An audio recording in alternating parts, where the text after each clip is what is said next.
The term demon elicits all kinds of emotional, psychological, and spiritual responses, often negative and sometimes terrifying. But what are demons really? Do demons exist in our minds? Or are they entities living in a different reality and at war with humanity? Join me for the next 50 minutes as I attempt to find out what exactly are demons.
The Irish poet and statesman William Butler Yeats, the father of psychoanalysis Carl Jung, the painter Salvador Dali, and even the great Italian medieval poet, writer, and philosopher Dante himself were all believers in demons.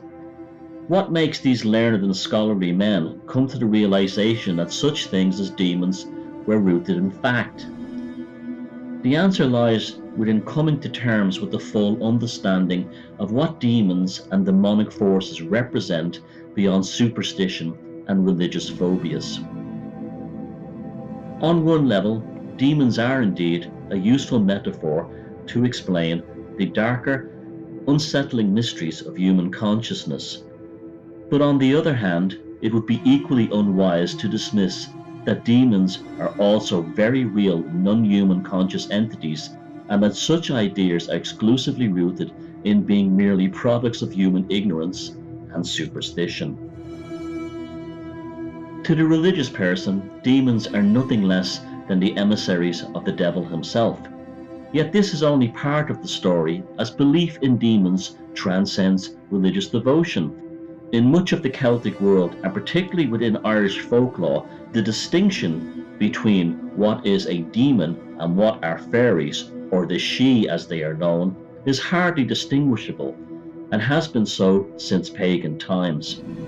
Outside the British Isles, the mysterious Donos de Janus megalithic structures of central Sardinia are considered to have been actual cities built by these demonic fairies during the Neolithic period.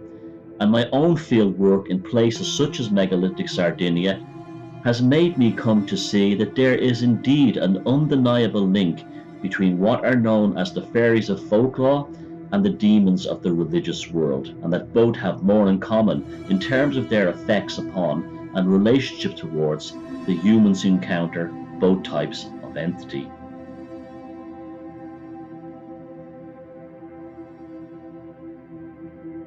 If there's one thing we can say for certain about the belief in demons and demonology, it is, beyond doubt, a universal belief.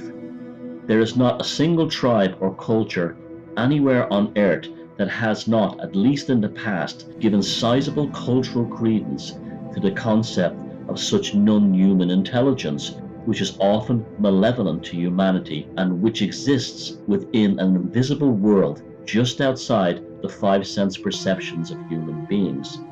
However, when it suits these entities, and when they are summoned by willing humans, the demons and similar entities can be transported over into our own reality to manifest before our very eyes, either as terrifying monsters or invisible forces which generate chaos and malady within the environment they enter upon. In every culture, this act of demonic invocation be it one of deliberate or unwelcomed intrusion, has been and is still taken very seriously, and is an act to be approached with tremendous caution. The term demon itself is derived from the Greek daimonion or daemon. Although the ancient Greeks did not consider the idea of a demon to be exclusively malevolent to human interests, they were also believed to be associated with an unknown or exterior aspect of human consciousness, which later Carl Jung termed as Shatanic, and is related to the gods and spirits of the underworld, of the earth, and is ultimately derived from the dark material side of the psyche. Jung himself openly described not only communicating with demons and these dark gods and goddesses the psyche made manifest within his alchemical tower, but also illustrated these entities he encountered within his legendary Red Book, which was kept locked away until his death and which was to be denied publication for several more decades. Jung believed that the demons and other entities of religion and folklore had not vanished with the Age of Reason. Rather, they had been transformed into new entities and forms to reflect our contemporary experiences, beliefs, and fears, from flying devils to flying saucers. However, although they were products of the human psyche, they could still manifest in physical form. Within the Indo-European tradition, demons were considered to be unclean spirits. This idea is almost certainly rooted in the ancient Babylonian belief, from which Judaism and Christianity have their primordial origins, and which associated demons as being dwellers of caves, underground pits, rubbish dumps, and old abandoned places. This may have made its way, in time, into the post-Christian folklore of the British Isles, which also believed that the fallen angels or defeated fairies resided inside Neolithic and Bronze Age passage mounds, and which, if the unsuspecting individual entered, would be energetically digested by the evil forces within the central chambers, as would a morsel of food be digested within the stomach of a man.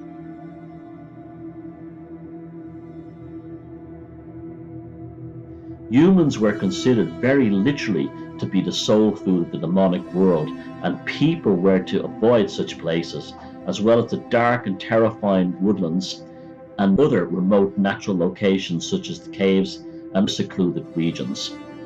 While on one hand these demons who dwelled in such places could have been considered compensatory archetypes for the very real dangers for humans within such places, when say a bite from a wild animal or a fall upon a broken object could result with a deadly infection or a horrific ravaging of the flesh. It must also be noted that even today, when ghost hunters and paranormal researchers attempt to gather evidence of demonic activity, they are more likely to find themselves looking inside an abandoned hospital or old castle rather than within a clean and modern environment. This Babylonian approach to the abodes of demonic entities persists to this very day.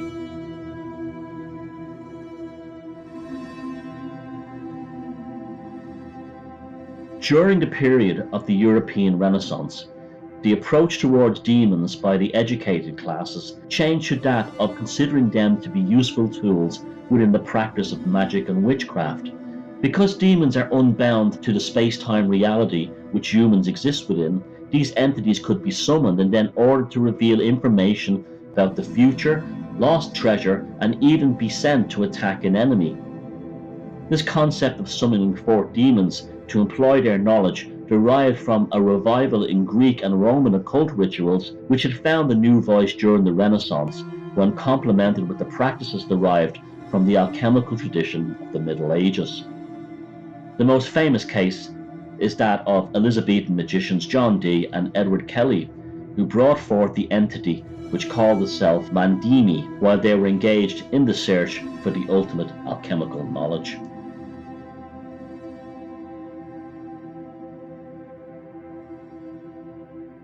This utilization of demons being invoked by magicians and occultists to be employed as weapons in something akin to spiritual warfare.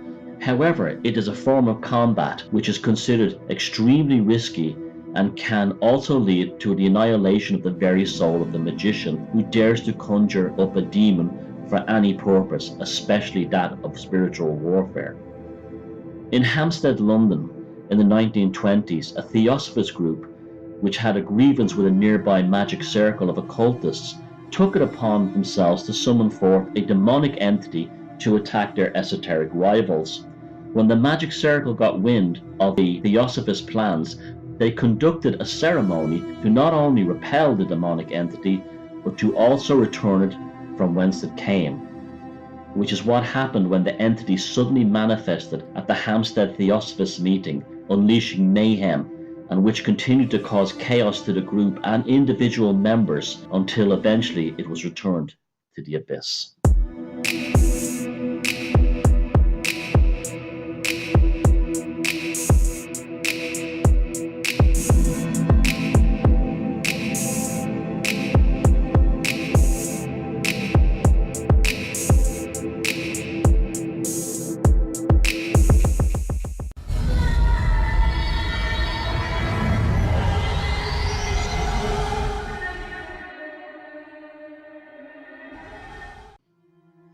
By the time of the Greek and Roman classical civilizations, a belief began to take root that both statues of gods and humans, due mainly to the advancement in realistic artistic renderings of the human form, were believed to be possessed by actual entities.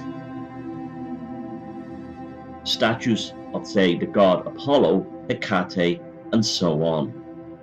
The gods and goddesses of the cosmos and the natural world were being culturally removed from the constellations and planets of the night sky, as well as from the beauty of the natural world, to be then contained symbolically and literally within man-made objects. With the arrival of Christianity, and specifically following the sacking of the Library of Alexandria, along with the murder and violation of Hypatia, the emergence of iconoclastic cults took root. These fanatics set about destroying pagan idols and effigies, and the results of these rampages of destruction gave rise to the notion that the energetic forces of the pagan god or goddess once contained within these artworks had been set free and was now abroad in the world as demons and other malevolent spirits. Even books and texts were considered to be unclean and filled with malevolent entities seeking every opportunity to destroy the spread of the gospel. The works of Plato, for example, were used as proof of such, as Plato himself once described Socrates as being demonically inspired, and this was taken by early Christians as proof of evil influences in the world in every aspect of the pagan religion, which needed to be rooted out and banished.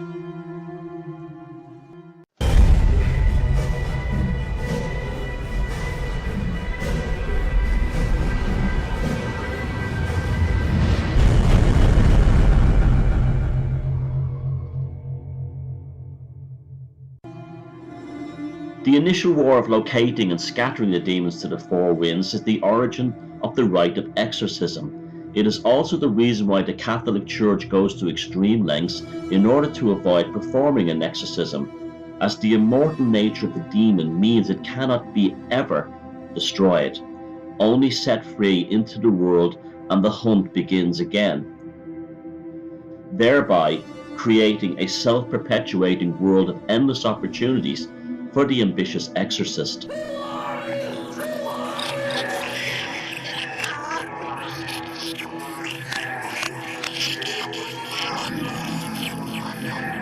But you cast him out! Hurry, please, Faith! I cast him out!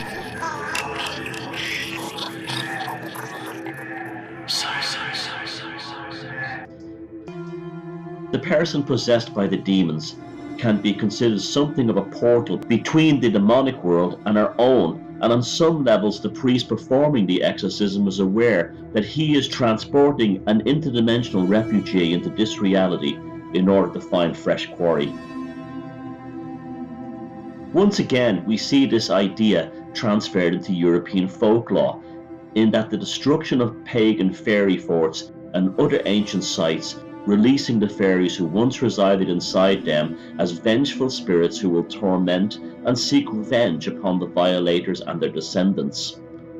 While in the Celtic and wider pagan world, a cultural policy of leave well enough alone, or the very most try to make amends with the angry spirit, was replaced in the Christian world as an eternal war between God's people and the feral demons unleashed by the iconoclasts.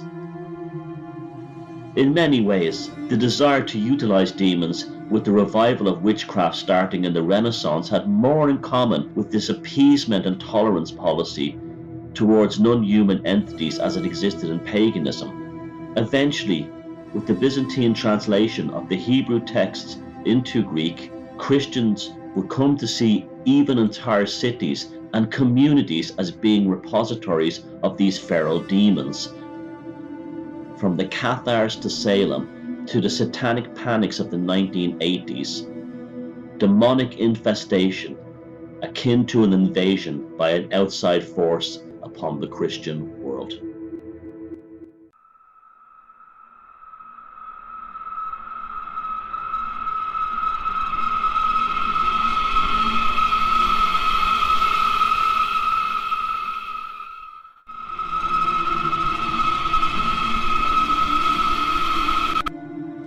The name, the dweller in the abyss, is Coronzon, but he's not really an individual. The abyss is empty of being. It is filled with all possible forms, each equally inane, each therefore evil in the true sense of the word. That is, meaningless but malignant, insofar as it craves to become real. These forms swirl senselessly into haphazard heaps, like dust devils, and each such chance aggregation asserts itself to be an individual and shrieks,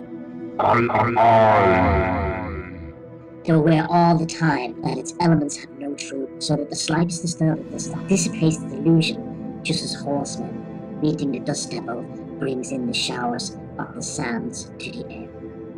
Among the volumes of demonology, there exists types of demons whose energetic and daimonic intensity is so powerful that such entities come close to attaining the status of gods, and whose power is so colossal and destructive that even the most daring and experienced magicians, and they most highly proficient in the art, will dare not even attempt to summon them from the abyss.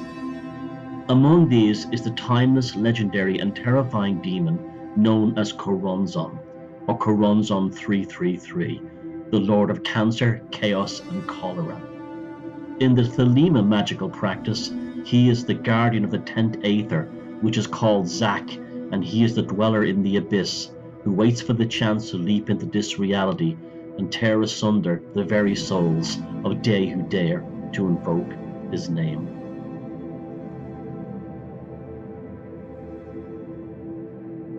The term abyss since the Middle Ages has been taken as being akin to some kind of hell, where all manner of horrors and depravity take place.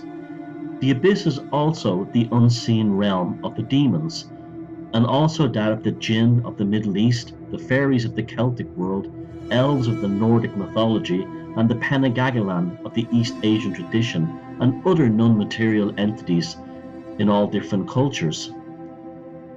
Every folk and mythological tradition has their own name for these mysterious landscapes beyond the five-sense reality, which we in the West have known as the abyss since the classical era. This bottomless non-reality where all the mysteries and fears of the world lay hidden below. Since the arrival of the Christian era, and in order to discourage notions of nature gods and polytheism, the meaning of the term abyss was changed to that of purely negative and evil connotations. However, this is not the original meaning of the term.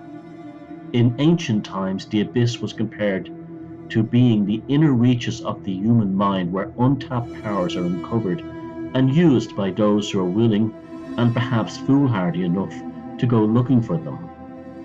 In many ways, the journey into the abyss by a magician or magi is comparable to that of a scientist working with the Hadron Collider looking for the God particle, by constantly going deeper and deeper into the subatomic and quantum field which underlines and begins at the cusp of chaos and order.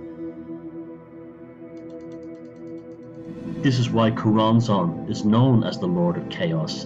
The demon represents the last gateway leading from the material world into the chaos from which the universe is created. The invocation of Choronzon, or Choronzon 333, represents the absolute expression of magic as being the unification of art and science in accordance with will.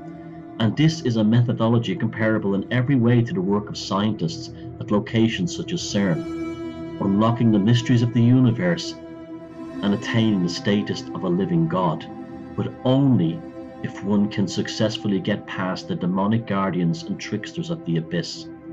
Such ideas are universal. For instance, the hungry troll waiting under the bridge in the Scandinavian and Teutonic tradition, an archetypal danger in the guise of a non-human predator which guards the bridge between this world and other states of being.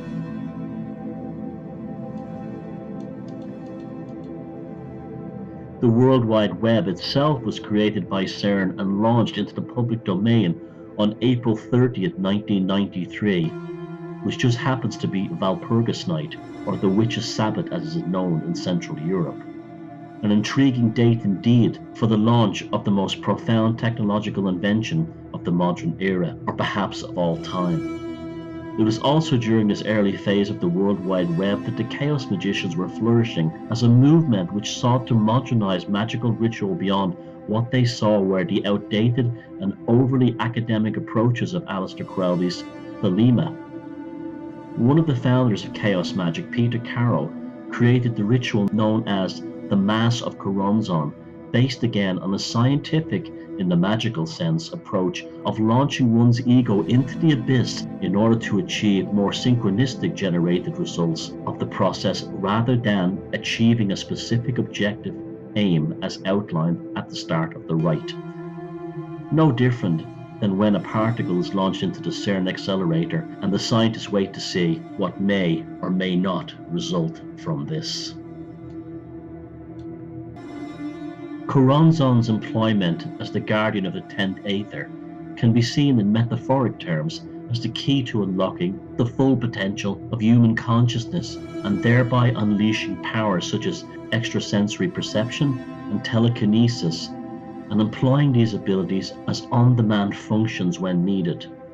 This desire to enter into the unknown and Choronzon-guarded reaches of the abyss alas comes with a great price, be it the great financial cost of the CERN particle collider or the cost of the mind and soul of the magician. This price was clearly paid by Aleister Crowley's disciple and scribe Victor Newberg when the pair successfully brought Choronzon into full manifestation as a shape-shifting monster and seductress during a ritual they performed in the Sahara Desert in 1909. Choronzon was almost certainly the same demon who manipulated and fooled both Edward Kelly and John Dee back in the court of Queen Elizabeth, and which caused Kelly to refer to the demon Choronzon as the mightiest of devils.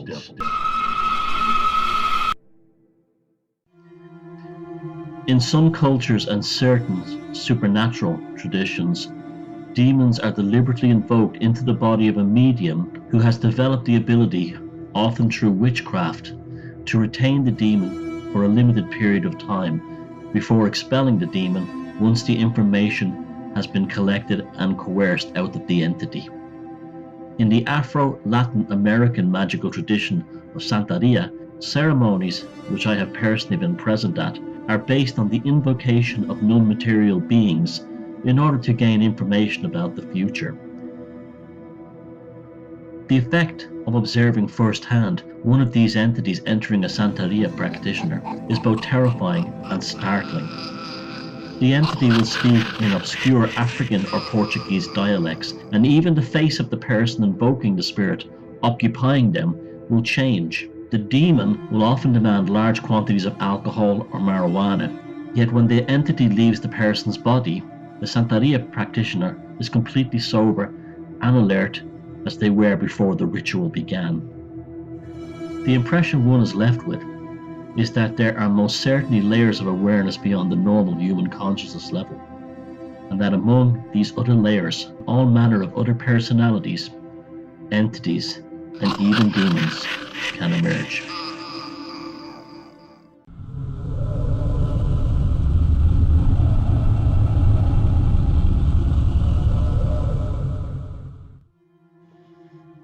Anthropologists agree that nearly all cultures have believed in spirits, demons, and other entities which inhabit or affect human life. And the vast majority of societies have also recorded dramatic stories of demonic possession. Often, it is hard to make the distinction between what is a devil and what is a demon, and in the case of most demonic possessions, the demon will often refer to itself as the devil or Satan, although there's almost no theological evidence to demonstrate that such an entity or being as the devil actually exists. In these cases, it's almost certain that the demon invokes the name of the devil in order to create something of an egotistical sense of importance to dominate and suppress individuals who are aware that they're dealing with demonic possession. Theologians interpret devils as fallen angels. The name Satan, for instance, means the enemy or the evil one. Lucifer, on the other hand, means the light bearer, and these are known as the kings of the devils or the kings of the demons. The devil and demons are often depicted as being hairy, having horns, having a long reptilian tail, and universally cloven hooves. All of these symbolize the archetypes of wrongdoing and lying in terms of them denoting a fall from grace, and the unconscious forces that influence our psyches and cause us to degrade ourselves and take part in moral wrongdoings and degenerate behavior. In theology, Satan is the enemy of spirituality or spiritual elevation. Symbolically, he represents the dark side of the amphitheina, the reptilian symbol of spiritual death.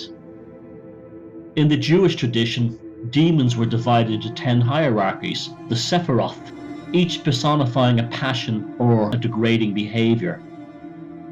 The leader of the Sephiroth was Samael, the angel of toxic existence and death.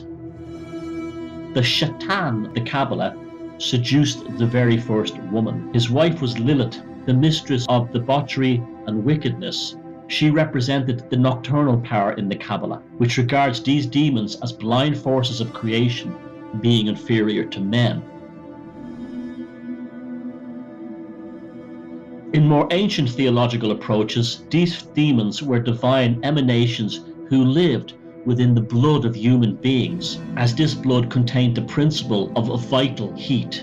This is why Moses forbade the consumption of animal blood, believing that it contained demons, and these demons would then transfer themselves into the bloodlines of the Hebrews. Kabbalists also say that Satan's real name is Jehovah, spelt backwards.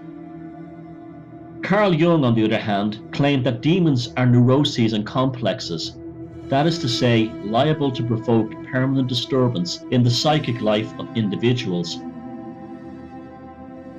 Demons are what makes people mistake the shadow for the substance. In recent times, something truly remarkable has begun to take place. Medical professionals are coming forward in increasing numbers and openly admitting a great risk to both their standing and their careers, that in some small cases of undiagnosable mental illness, demonic possession is real. These medical professionals are not simply conveying mysterious behaviors in terms of metaphor, but rather are specifically making the clear distinction that the individuals under their care in these rare cases are very literally under the control of a demon or a demonic force which has taken stewardship of their cognition and forced the personality of the demon to the fore, akin to something along the lines of an interdimensional entity occupying the body and mind of a human being and using it almost like a spacesuit to enter and take advantage of this reality. In New York, Richard Gallagher, who is a board-certified psychiatrist and professor of clinical psychiatry at the New York Medical College, claims that he has personally encountered demonic possession, and he is convinced that possession is much more widespread than anybody is willing to admit. His comments are indeed remarkable in that not only has he made them public, but also major media outlets such as the Washington Post have covered his views on the matter. Gallagher, who states he is a man of science and a lover of history, studied at Princeton, Yale, and Columbia universities, and is of no doubt that demonic possession is very real, and although not rare, is still far more prevalent than he first assumed.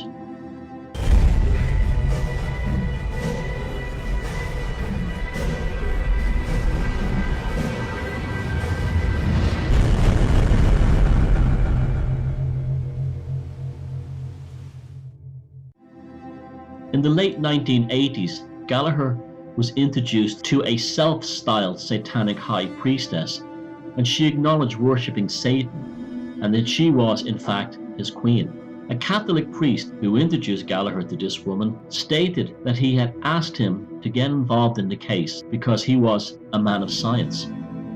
This introduction took place during the height of the so-called satanic panic of the 1980s, and at first Gallagher, being a man of science and a lover of history, was inclined towards skepticism. However, as soon as he became involved in the case, he realized that the woman's behavior exceeded what could be explained with his professional training. The possessed woman could tell some people their secret weaknesses. She knew how individuals she had never known had died, including Gallagher's mother, by ovarian cancer. Such ability to know the unknowable has also been observed in schizophrenics. Gallagher then discovered that during her exorcism, witnesses heard the self-proclaimed satanic priestess speaking in multiple languages, including Latin, which was completely unfamiliar to her outside of trances. Eventually, Gallagher was to accept that this was not psychosis, and concluded and agreed with the priest that this woman was indeed possessed. The Catholic priest who had asked for Gallagher's opinion of this bizarre case was the most experienced exorcist in the USA at the time, described him as an erudite and sensible man, and from this Gallagher developed a 25-year-long series of consultations in which he helped clergy from multiple denominations and faith to filter episodes of mental illness, which represent the overwhelming majority of cases, from actual demonic possession by entities. The evidence presented to Gallagher and his careful observation during his career has led him to believe in certain extremely uncommon cases can be explained no other way apart from the patient possessed by demons. Assaults upon the individuals are classified either as demonic possessions or as the slightly more common but less intense attacks usually called oppressions. A possessed individual may suddenly, in a type of trance, voice statements of astonishing venom and contempt for religion, while understanding and speaking various foreign languages previously unknown to them. The subject might also exhibit enormous physical strength, and even in some cases, the phenomena of actual levitation. He or she may demonstrate hidden knowledge of all sorts, like how a stranger's loved ones died, where treasure is buried, or what secrets and very personal facts some people who encountered a possessed individual have committed or taken part in. These are abilities that can only be explained by special psychic phenomena. In general, practitioners see psychotic patients all the time who claim to see or hear demons, histrionic or highly suggestible people often suffering from dissociative identity syndromes, and patients with personality disorders who are prone to misinterpret in what exorcists sometimes call pseudo-possession, a defense mechanism of externalizing projection.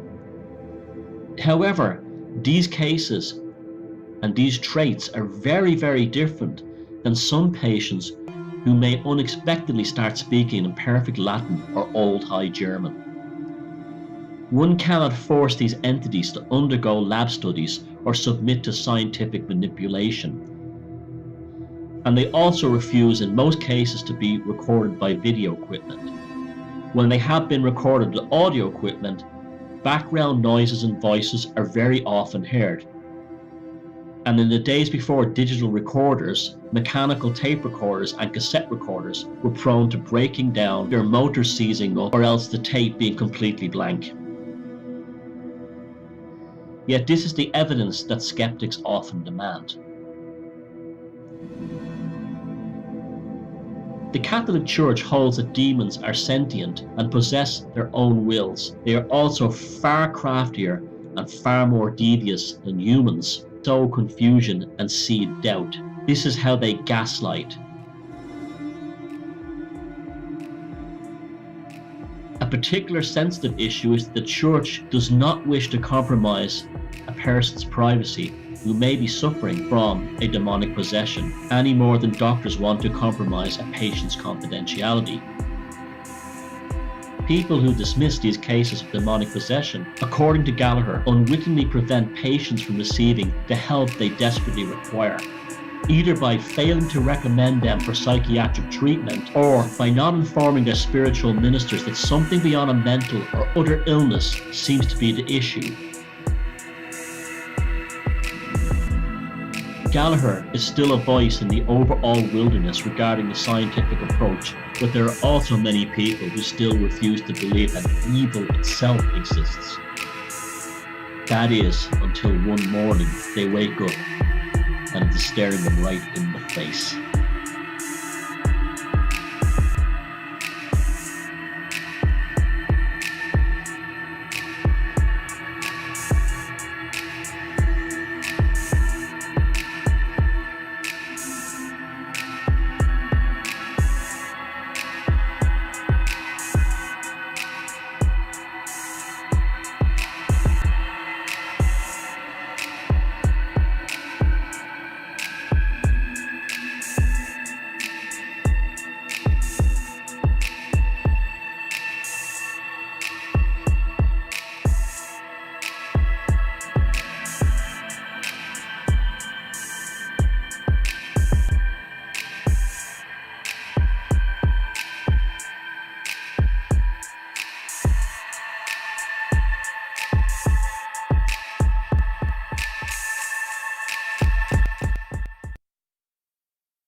One of the most interesting and legendary occurrences of demonic manifestation took place to Aleister Crowley when he brought forth the entity known as EMONS.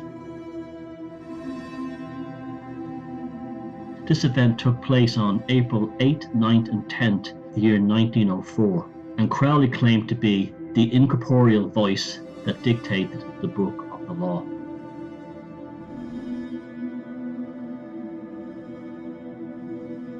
The entity itself, EMONS, was compared by Crowley to that of the Fool card in the tarot, in that it represented a kind of demonic innocence, the birth of possibilities, the beginning of a new aeon, as Crowley himself saw it. The entity itself bears a remarkable resemblance to what would later be known as the Grey Aliens or the aliens of the flying saucer and UFO mythology.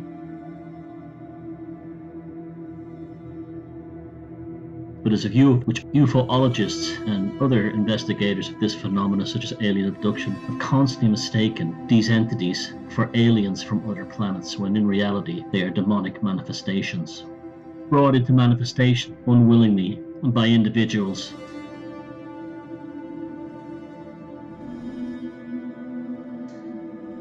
In David Conway's Magic, an Occult Primer, the author speaks of this sudden appearance of these demonic entities, which often takes place as a great surprise, even to the magician who has no intention to summon an entity or a demon.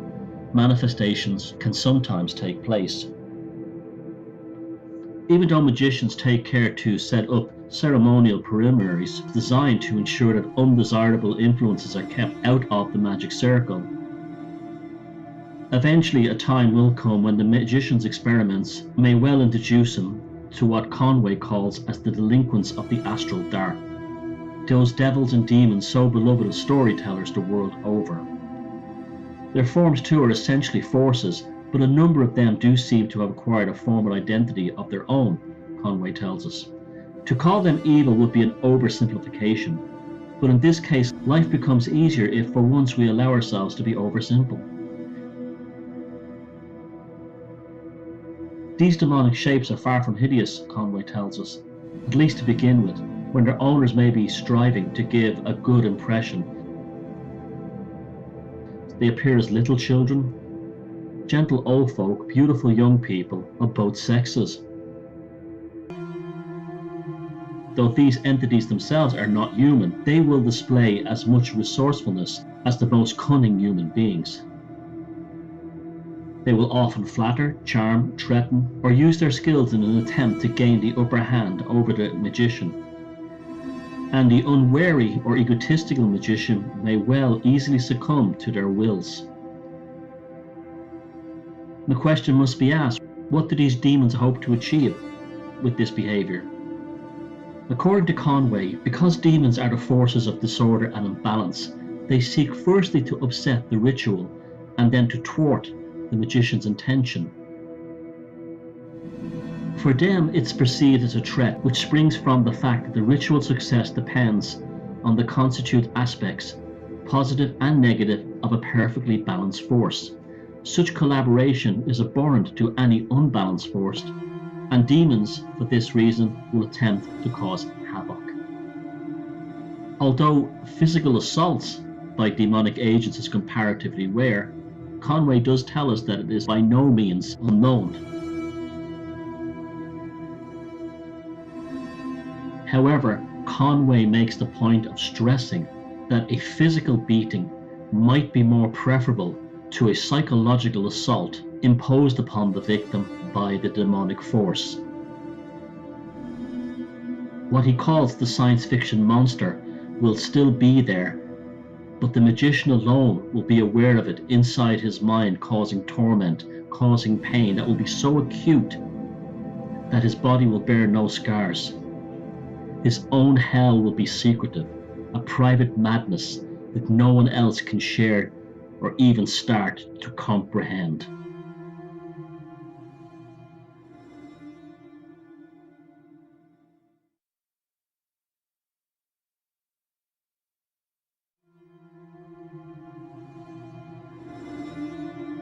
When I myself was 17 years old, I came face to face with what I believe is a demon.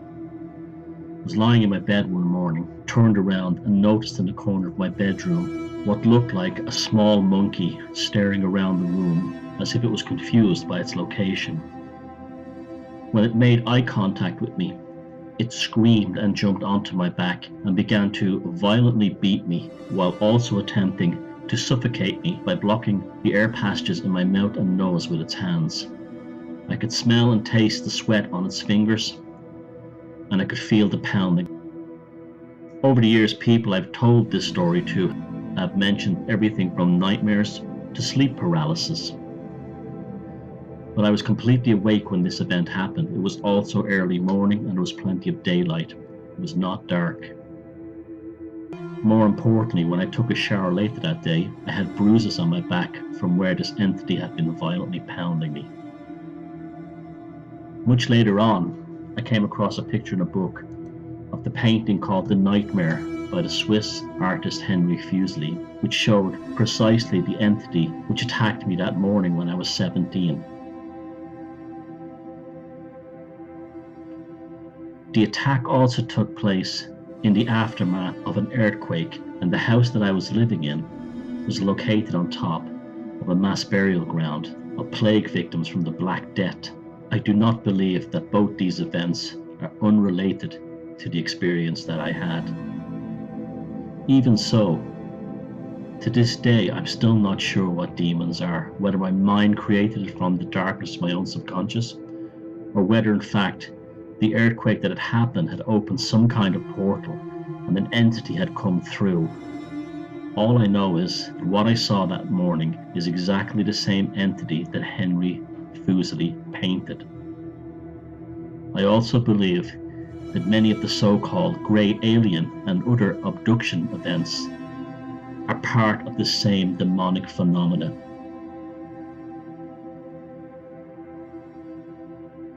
There are many years of personally looking into this subject, having first-hand experience, and seeking answers in every place, from magical texts to psychology and theology. I still can't say precisely what demons are.